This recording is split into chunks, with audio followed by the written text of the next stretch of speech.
আসসালামু আলাইকুম ফ্রেন্ড, তোমরা সবাই কেমন আছো? আশা করছি তোমরা সকলে ভালো আছো। আমি অনেক ভালো আছি তোমাদের সকলের দোয়া ও আশীর্বাদে। তো আজকে আবার একটা ভিডিও নিয়ে চলে আসলাম। তো আজকে যাচ্ছিলাম হচ্ছে আমার দাদার ছেলে হয়েছে, তো তাকেই দেখতে যাচ্ছিলাম। তো আমার মাসি, আমার দিদি, তারপর আমার ভাই, আমার আম্মু, আমার বোনু আর ওইসব কুচো কাছা ছাড়া ছিল, আমি সবাই মিলে যাচ্ছিলাম। আর এটা হলো আমার আম্মুদের মানে স্কুল এখানে, তো সেটাই দেখছিলাম। তো চলেও এসেছি, বেশি তার দূরেও না, কাছাকাছিই ছিল।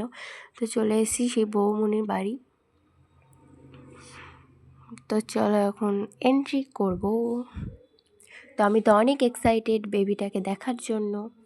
তো চলো তোমাদেরকে দেখাই। তো এই যে হলো সেই কিউট কিউট বেবি, এই একটা এখানে বাচ্চা কাচ্চা ভর্তি।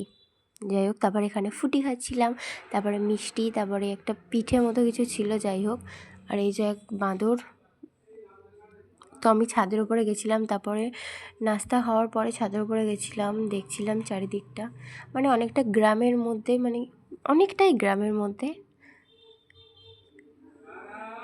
তো এখানে আমি ছাদের উপরে ঢং করছিলাম। এখানে আমি এখন খাওয়া দাওয়া করছি। তো তারপরে খাওয়া দাওয়া করার পরে এই যে দই দিল, তারপরে স্প্রাইট খাচ্ছিলাম একটু। তারপরে এখন যাব আমরা বাড়ি। তো মাসিদেরকে বাড়িতে নামিয়ে দিয়ে তারপরে এখন এখান থেকে আমরা যাব বাড়ি। তো আজকের জন্য ভিডিওটা এই পর্যন্তই। দেখা হবে আবার নেক্সট ভিডিওতে। ততক্ষণে আল্লাহ হাফিজ।